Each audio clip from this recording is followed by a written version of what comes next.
Awesome. We are live. Welcome, everybody. We are live right now on YouTube, but if you're watching this back later on, we are going to be having a little coffee chat today. Before we launch in, I just wanted to give a little bit of an overview to Rumie, the organization who's hosting this event today. So my name is Cami, and I'm the community manager at Rumie, and I'm here to help folks get the most out of the Rumie experience. For anybody who's just discovering Rumie, we are a not-for-profit who's on a mission to fill the gap between school and the real world. And on rumie.org, you can find a full collection of over 1,000 micro courses called Bites that are on career and life skills topics. Each one just takes a few minutes and it leaves you with actionable suggestions to support taking your learning into your own hands. Our community that's hosted on our Discord server and our social media platforms is sort of like the social extension of a Rumie library. So you can join us for events just like this and for more that expand on the content at rumie.org. So coffee chats like the one that we are having today is an opportunity to speak with somebody awesome about their experiences in their career, in their life, get to learn from them, hear some great tips. So today we are joined by Pan. Pan is a professor at Fanshawe College and a DevOps professional, and Pan will be speaking with us about his career path and some tips that he has about post-secondary education and making that transition to your career. Welcome, Pan. Thank you for having me. How are you doing today? It's pretty good. How are you? Not too bad. I'm really excited to get into it, and I have a few questions for you. So let's just dive right in. My first question is really about the core of what you do. Can you tell us a little bit more about DevOps and how your current position as a senior backend developer and automation specialist, what does that position entail? For sure, yeah. So first of all, the automation specialist, it's just I guess it's an internal name from the company I've worked with, so TBK. Mm-hmm. There's nothing to do with drive a car or fix a car since it's more like it's more like DevOps, as you mentioned. As a senior backend developer, I'm more like working to understand the client's needs, modeling the data out and building the code, structure server, make sure to handle all the traffics. And for the DevOps, it's a little bit between the regular, like normal developer versus the operation team or IT support. So take me that way. So if we say a backend developer is more like chef making food, DevOps is more like we want to dress in the food a little bit and make sure it's ready for the client. So I'm kind of like a guy who do the food cooking as well as some of that. Gotcha. I really like that analogy, that comparison, because it's just something that a lot of people can relate to, even if they have no idea what DevOps is at all. So basically, yeah, just to make sure that I've kind of got it correct, basically you're kind of doing a little bit of both, right? Like you're actually there doing that back-end stuff. That's the piece where you're kind of doing the cooking. And then the DevOps piece is like it's up at the pass, like you're making it look really nice and like actually being usable by the user. Yeah, you got it. Awesome. And the one thing that I'm also really curious about that connects to what you do today is you actually have a background in human resources. And I wanted to ask you about that because that sounds like a bit of a big career shift. How did that shift happen? Oh, it is a big shift. So I guess back to about 10 years ago when I graduated from university, which had a human resource management degree. I was just like one of the other young generations, just like doesn't know where I want to go. And somehow, family of mine just suggested, "Hey, do you want to come over to Canada? Just check things out." And I feel like it's if I need to explore a new country, a new life, I'd better do it when I was young. Mm-hmm. That's why I came to Canada. And then one reality come into my mind. It's like I gotta find a job to really support me. And the human resource management I learned back to school, which is in China, doesn't have that much connection. Just because there are two different systems, some law code is a difference. So then I was like, okay, I probably have to starting with school and maybe with a new career path. Mm-hmm. Somehow I got the Fancher College. It's a program called Interactive Media Design and Production. I don't even know who suggested that to me. And I went through the program, and I somehow became a developer in the end. So it's more like a life adventure to me. Just kind of accidentally pick up the course, accidentally get into the industry, and accidentally to be where I am now. Well, it sounds like a really happy accident. It sounds like you're very passionate about what you do today. Yeah. When I'm looking back, it's like I feel just so many surprises. I told the story with my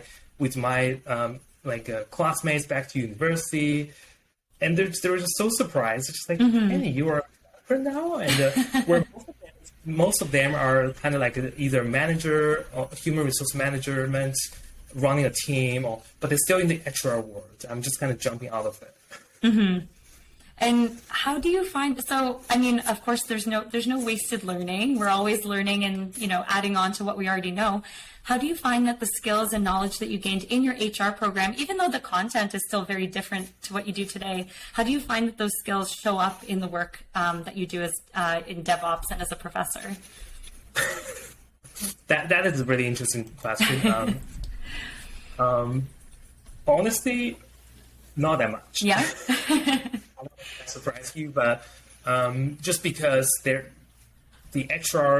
course I took versus the thing I'm doing right now, they don't have that much connection. But a few things I do feel that I learned from the human resource management class. It's about the communication skills. Gotcha. Which I always kind of just reminds me the hard time where I start getting into technology world, where I start to learn all those things, because I came from non-tech backgrounds, right? Human resource management has nothing to do with coding. So it just reminds me about those time I've been struggling with. And when I'm facing to the client, when I'm facing to students, that just reminds me of the old days, how I pick up those things. So I totally understand there is some struggle, some hard time, and I try to communicate in a way so that even people coming from non-tech part, they can understand the tech scenario. And when we try to introduce our tech plan to the client, this is kind of essential because most of our clients has no tech background at all. So just like trying to use the language that they can pick up to tell them what's actually going on and how we're going to approach those ones.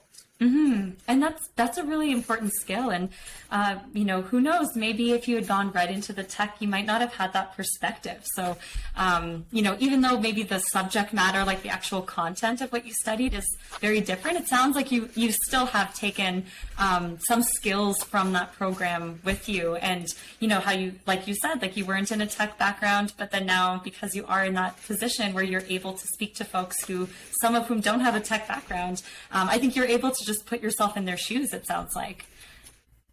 Yeah, absolutely. And in terms of so you do two separate things right now, right? So you do, you work as a DevOps professional, but then you're also a professor. How do those two kind of interconnect? Like what is the connection between those two, and how does your work in one show up in the other and vice versa? Yeah, that's a good question too. What I find out is kind of useful is when I'm kind of one foot in the industry and the other foot in the education, like institution part, I can make sure that what I'm teaching to my students is something I'm actually using. It's something up to date. I don't want to teach my students something like some technology was like 30 years old, which is definitely out of date. And also, I kind of understand like the way how I teach to my students is a good way to practice my communication skills as well. Just as I mentioned, like sometimes like our clients is just like students, right? Just doesn't have that much knowledge in technology yet, but they're willing to learn. They're willing to know what's going on, and I'm the guy. I just need to guide them through and walk them out of the situation.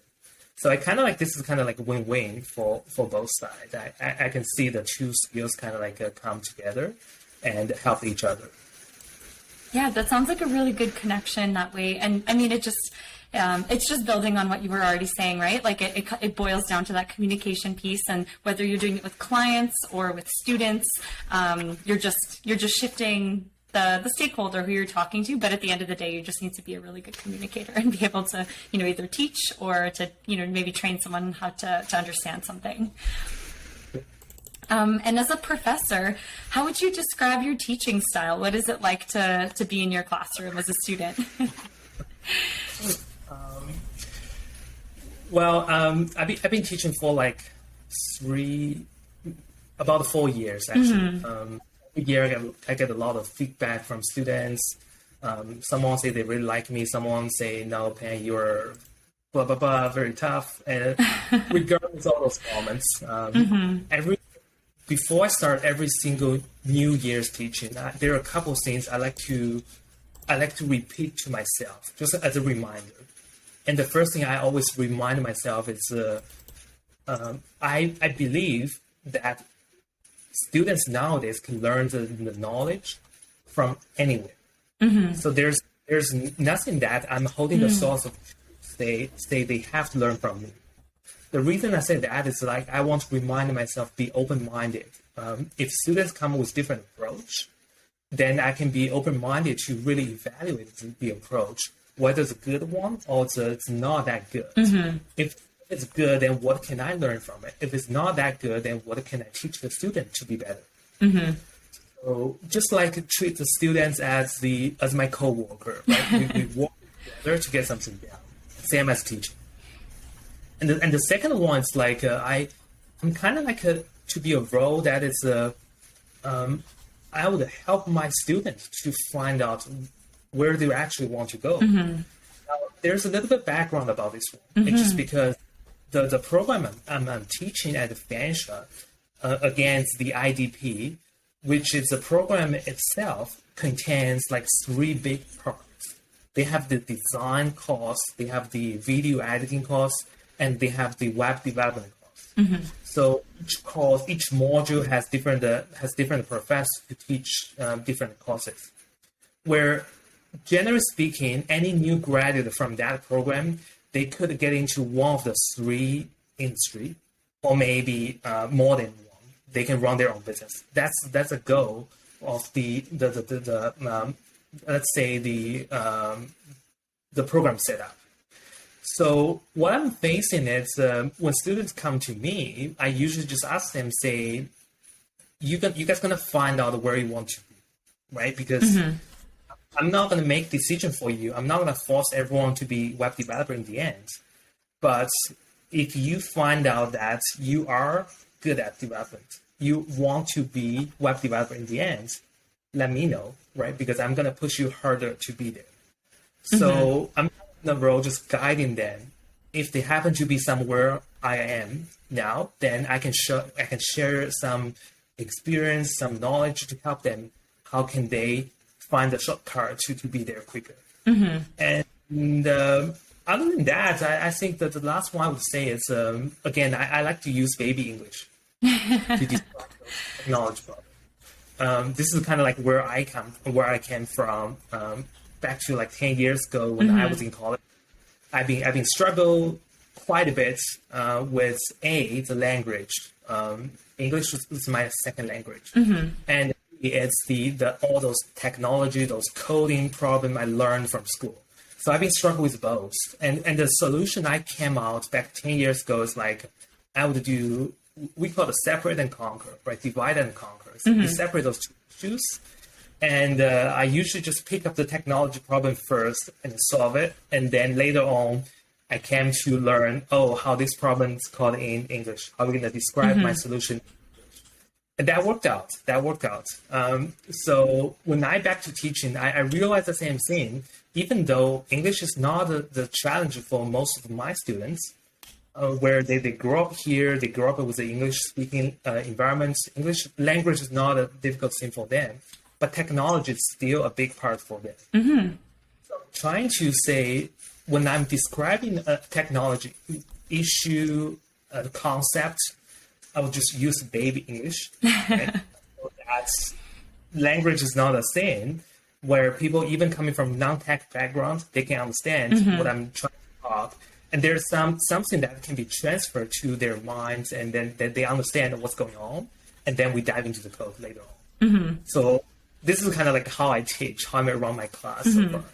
And it makes sense. It is almost like learning a new language. And when you're doing development, right? Like you are you are learning new coding languages. It's just, it's obviously different than learning a language that you're speaking in, but it's a similar idea, right? Like you have to rewire your brain to be able to actually read it.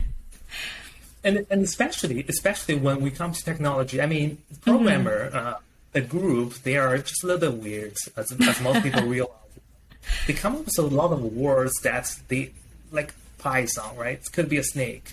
Now it's programming language. Yeah. Like a sauce, pepper sauce. Like the one you're gonna do a cooking, but actually sauce is also a way how we improve your password encryption in the database. So they just we're using those words. Like there was one time I chatted with another tag in front of the client. Actually, we talked about salt, and the client was like, "What are they talking about?" So, especially if people coming from like a non-English background, then that wouldn't be that much confusion to a certain point, because later on, I learned Python as a programming language first, and then I know Python is actually a snake. I was like, okay, that's I like that connection. Right, that might be an advantage for me when I went through the path. And then I guess like in terms of knowing that your students are engaged, right? Like you were saying, like this is kind of how your teaching style is. And when you're teaching, how do you know that the class has their minds turned on, that they're engaged in the content? What did they do that indicates to you that they're connecting with this sort of method of teaching? Oh, that is an excellent question. Nowadays, because of pandemic, I really miss those days that we run in class face to face. Where we can see students how they react. Like I'm a kind of person I set an outline for every single course I'm running, but I also would just like randomly throw up some question or some ideas to throw on my students to see what is going on, because I like to listen to them. I don't want them to feel that they just kind of get knowledge from me, but I kind of want to build a class that is me as well as my students, we work together to solve something out. But the one thing I keep doing, which I'm still doing right now, is just like I would set up quite a bit, like either in-class challenge or outside of class challenge, but I will gain some extra bonus point for their grade. Like one thing I tried out is at the beginning of the year, back to 2018, I'm instead of teaching them the cybersecurity, how we should do things, how we should make the website more secure, I changed my way around. I told them, say, there's a website made by myself with some crack code, has some vulnerability, and I told them what is a vulnerability issue, right? There's a name of it, right? And I told them, say, you guys go Google it, find out what it is. And also I share with you the source code. And the end goal is I telling them, say, you guys trying to hack my website. And I made it clear that there's no legal issue because this is a website owned by myself. You've given them permission to do this, like. Right? And I say, when you guys hack the website, put your student number, the name into the database so that I can see, okay, you hacked in, right? And whoever hacked in, you get those many extra bonus. And they love it. They love That's it. So creative. It's like, it's something that is we're not just teaching them from the positive side, but also we can say, hey, this is something that has been done really bad, right? How can you hack in the website? How can you damage it, right? And then you, this is actually important because if I don't do those security things to my website, then my website in one day, and someone going to hack my website this way. And this is like so they learn by not just by doing things, but by actually breaking things. And with a different experience. I got a lot of emails after that approach. Like students this is an awesome experience. Yeah. They say, oh, we really enjoyed it.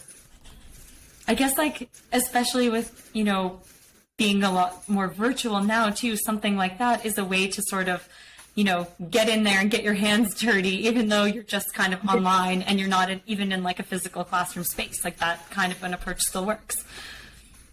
Yeah, because if I keep telling students what you should do, then to a certain point, I'm just like an old father, just telling them some boring lessons, right? But why don't we just tell them, hey, don't do that, right? Like I did. I did not put those securities into the website. Now I'll let you flip around from the other side and attack it. And then you see, oh, right, this is how people can take advantage of those vulnerability issues. And they learn what it is and how to hack the website. And then essentially they're going to come up with a solution, how they can patch things up. And then, I mean, they can also get to be creative in terms of how they actually do the assignment too, right? So what was some of the most creative ways that you saw students hacking into the website that maybe surprised you even? I did. There was one student, like actually from last year, like usually I told them, so when you hack the website, you can make a screenshot and send an email just to claim your victory or reward. And then you get like a extra % of the bonus one by the end of the semester for sure. But there was one student that actually sent me email saying, hey, I'm trying to hack the website, which I did. But then I realized I have a different way to hack the website. This is not normal. So he came up with a different approach. He said, would that approach actually work? Would the other one actually work? Would those vulnerability issue related with the other one I discovered? So he actually did some inspection from his perspective. And then I actually sit down with him and it's like, okay, I feel this 1, 2 may work. The third one doesn't seem like it's going to work. And I just like kind of inspired them to really go the route down and to find more things to learn.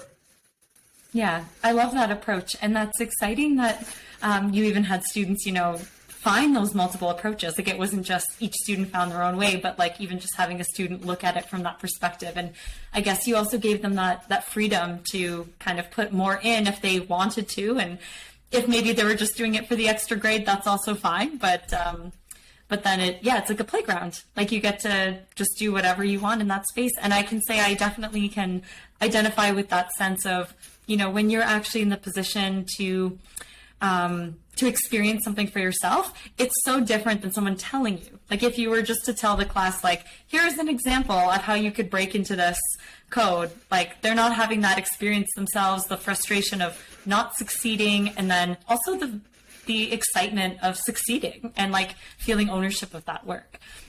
Oh yeah, I got a one email from a student last week. He broke in like 2 a.m. in the morning.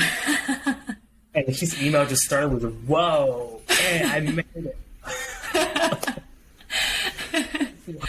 He was, right? Just by the time, like it's 2 a.m. in the morning, most students just fall asleep. And he still keep trying. He probably failed a lot of times. Yeah. From the log I can see, but he finally made it. It's just like a puzzle. You solve in the end. That's just the best feeling in the world. And like how we were just mentioning earlier too, that transition from the classroom into your career, like when you're actually working with a client, like that's how it works. Like you're just looking for things. Like that's not the point. The point isn't for them to be testing you to see if you can find the bug. Like you just have to find it. I'm just trying to transfer the fun part of the technology to my students. So that hopefully can guide more and more students into the field. Like showing, that also a bit of humor too never hurts. And you're just kind of creating a safe space to play where it really closely mimics what you actually would see out in the real world, like outside of the classroom. But like starting that in the classroom where it's like, it's still a safe space to like play around, make mistakes. And then, like it doesn't have to be perfect right away because that's never going to happen. Yeah, that sounds like a really good lesson to take away. And I guess something that it's also gotten me thinking again, on that same note of moving out of the classroom and into your career.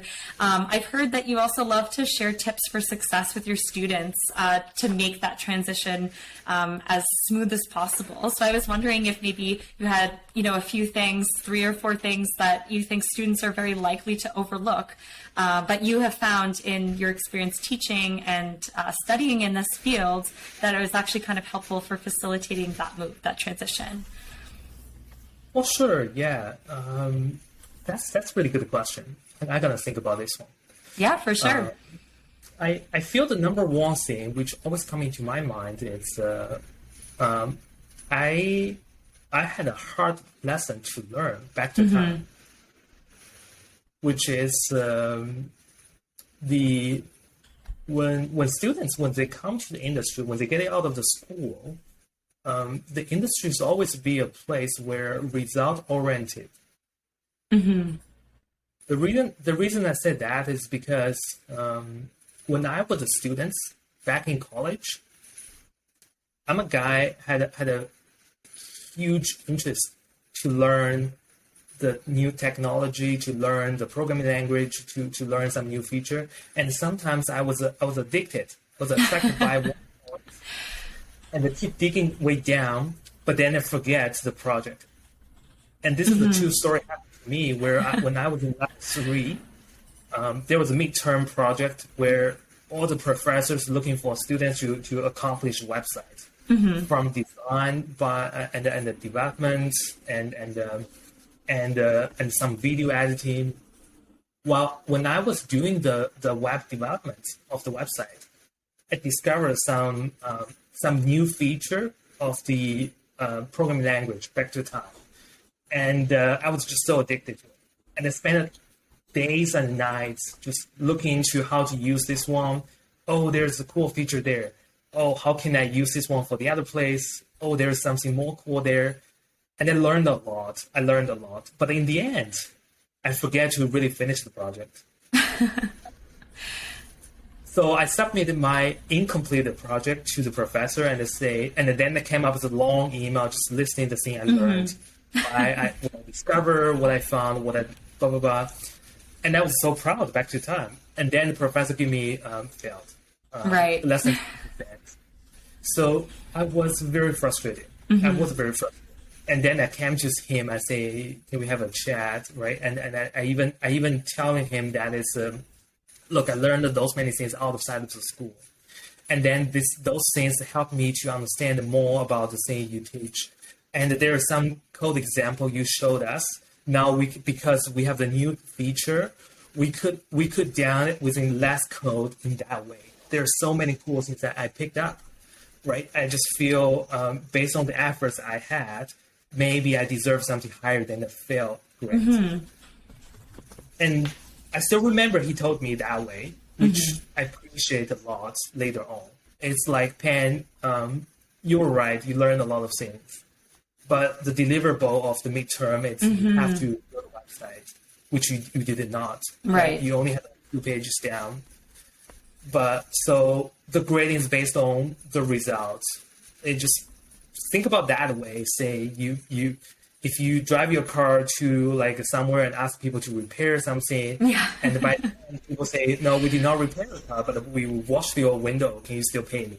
And are you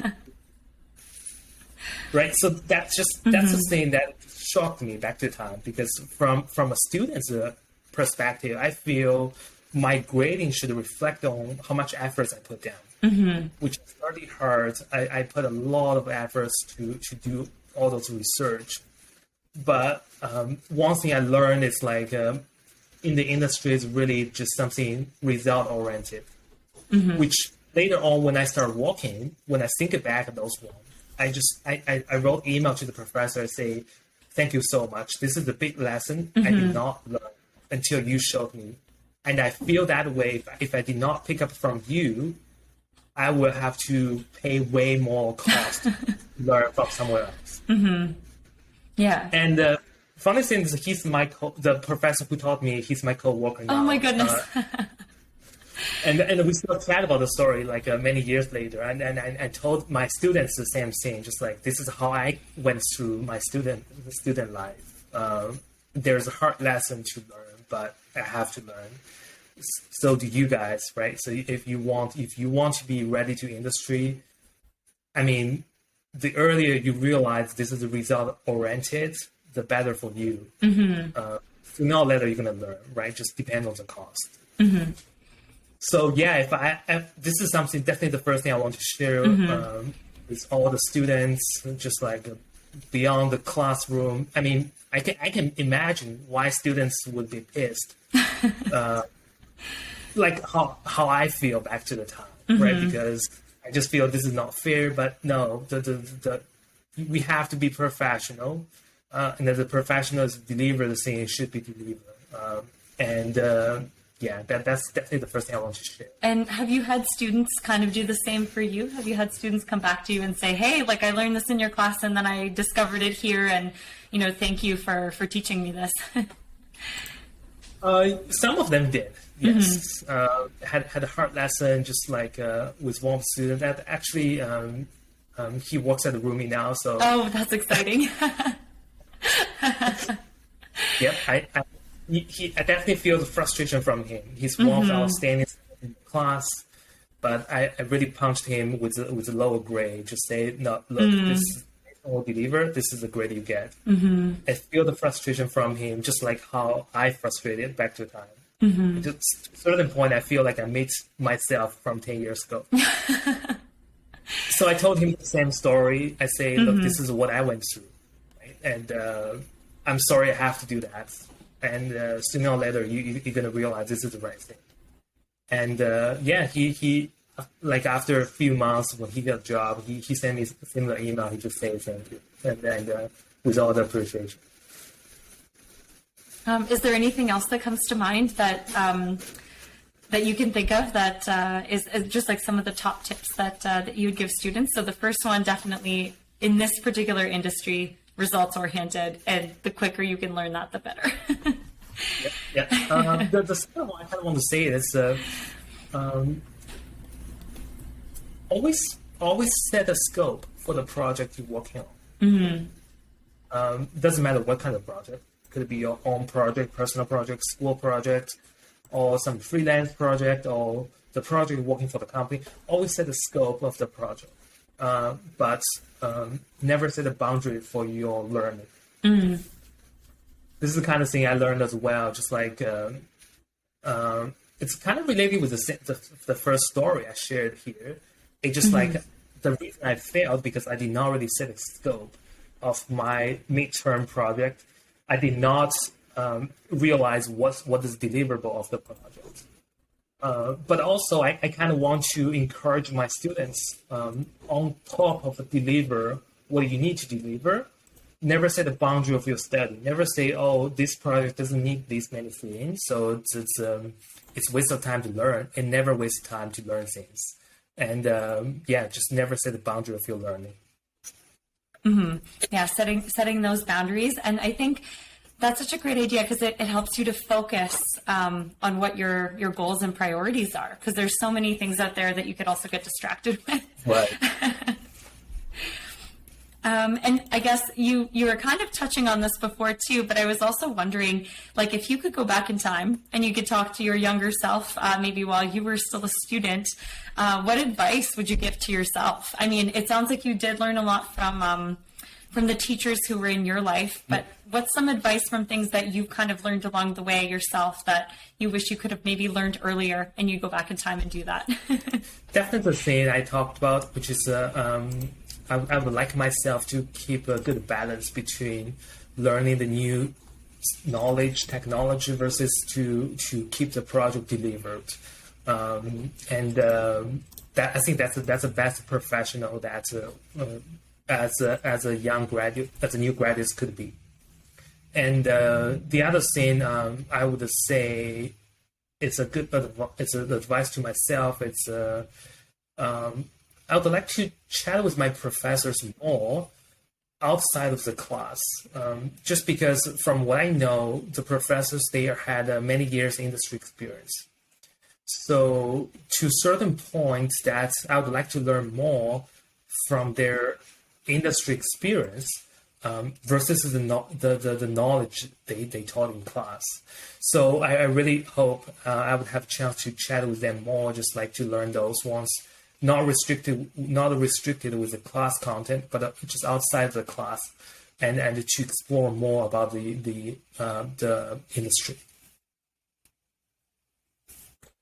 Yeah, so just kind of keep learning and keep exploring about the industry. And would you say that also, yeah, like connecting really with people in the field is one way to do that? That's something that I found that works for me. Is that something that also would work in this industry too? Just really making those connections, seeking out people to ask them questions. Absolutely. Although the web development is someplace that we talk about technology, we talk about coding, but it's also a place that the network would help you to get a job easier. Where just because speaking for the tech interview, we want all the candidates to show their talents. But an easier way is we also trust someone if we know the person. And then we trust the guy's recommendation. So that could mean something.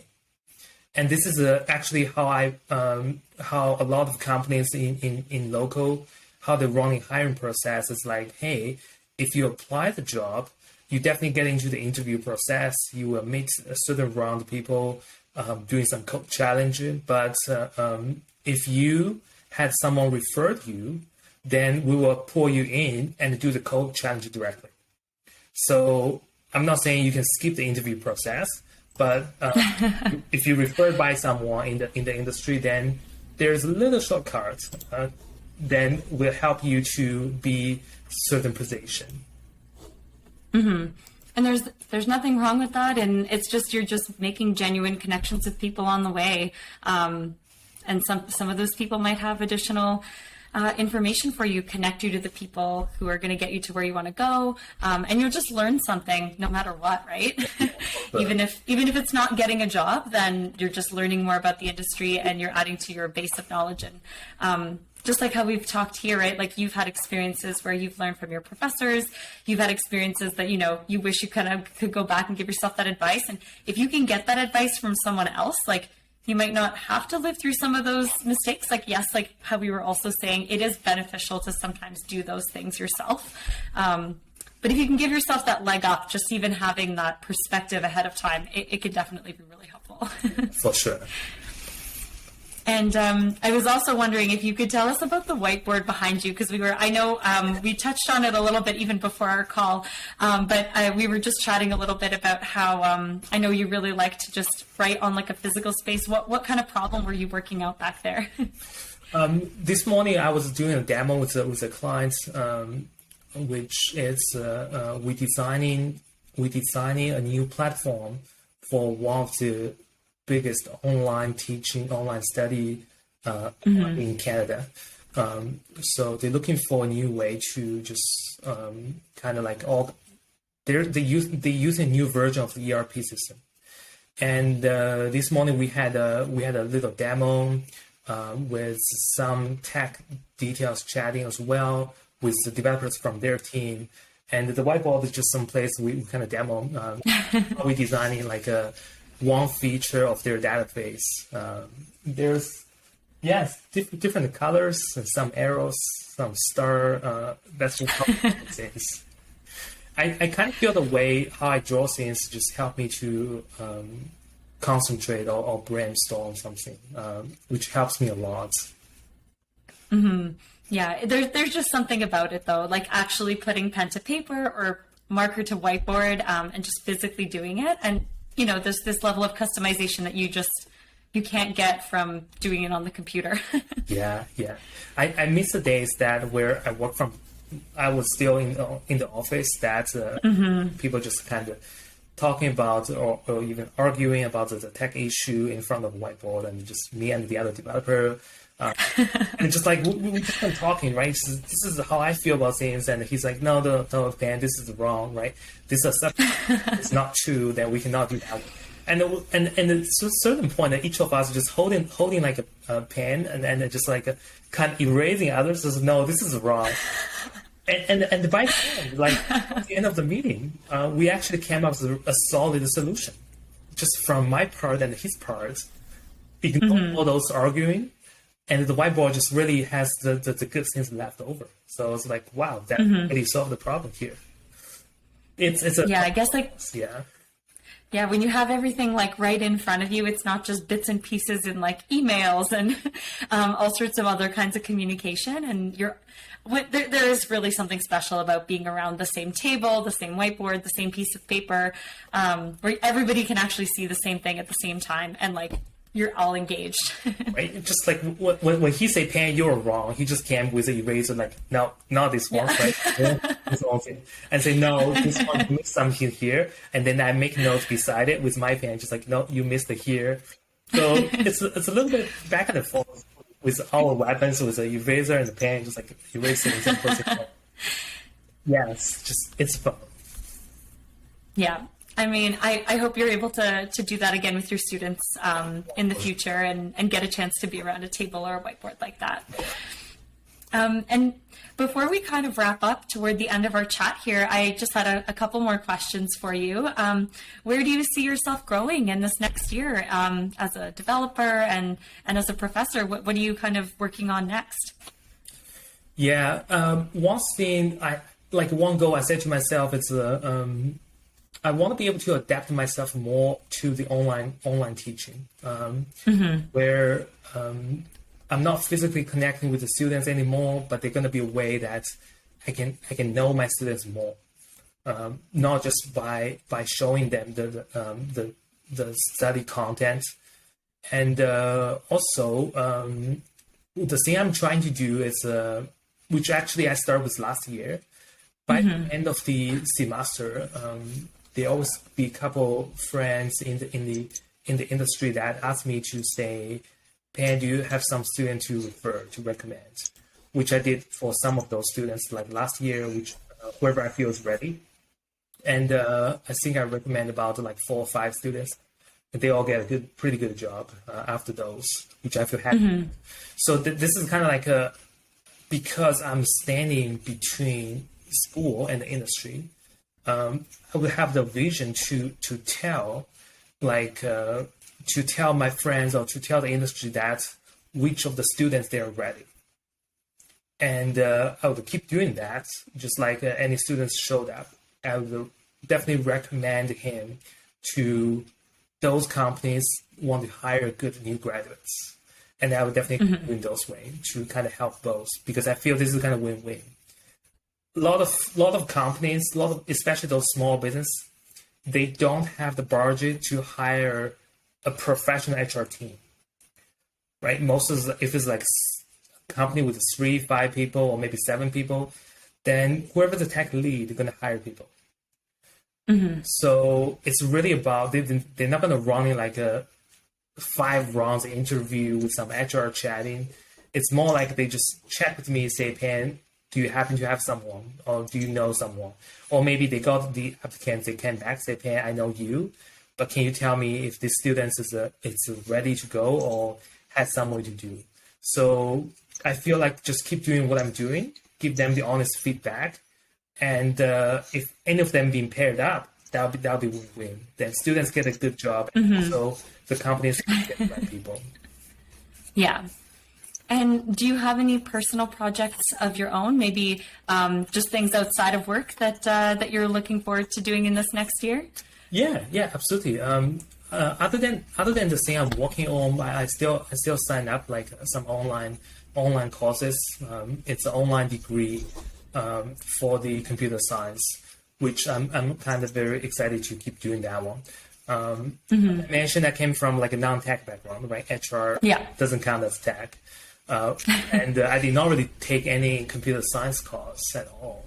But since I started to working, I pick up things by myself, and also I kind of want to keep going the route to learn a little bit more theory, to learn some of those computer science courses as well. So those are things I feel pretty good for me. And plus, I've been working on some industry certificates that kind of just keep my knowledge and skill up to date. Yeah. And I mean, you have such an interesting perspective having, one foot in the professional world and then one foot in the teaching world. So to be able to balance those two, I'm sure it's a lot of juggling and going back and forth. So I'm sure you'll just have only more to share with your students with these additional certifications, and then also just apply to your work. Yeah. Thank you so much for meeting with me today. I had a great time listening to all of your stories, and I hope anyone who is joining us live or is watching this back later is enjoying them as well, learning a lot from the experiences that you've had. If anybody wants to get in touch with you, Pan, what is the best way for them to do that? For sure, yeah. First of all, thank you for having me. We had a wonderful chat here, and I can leave my personal email for whoever wants to connect with me, and also if LinkedIn works, then I'll leave my LinkedIn URL as well as my GitHub URL, so that any developers or students who want to be developer, want to touch base, there'll certainly be a way. Yeah. So I guess, look you up on LinkedIn is, I guess, probably the easiest way for anybody who just wanted to get in touch with you. Yeah. And again, just GitHub, if anyone wants to connect with me through GitHub, go ahead. Then you can show me the code. I like that catchphrase, show me the code. Thank you so much, everybody who's been watching. And just as an update in terms of everything that's going on in the Rumie community nowadays, we will have more coffee chats just like this one in the pipeline. So stay tuned on our Eventbrite. Take a look on there. We also have a recurring event that we do called a Bike Club. And in Bike Club, we basically discuss one of those mini courses from the Rumie website in a really casual format in our Discord. So we've got lots of different kinds of events that we like to host. So give everybody some options on how they want to interact with Rumie. So catch us on the Rumie website with those mini courses, and then check out our Eventbrite for all of the cool events that we've got running. And Pan, I hope you have a great rest of your day. Thanks again for joining us. Yeah, thank you for hosting it, and hope you have a nice day. Bye. Bye.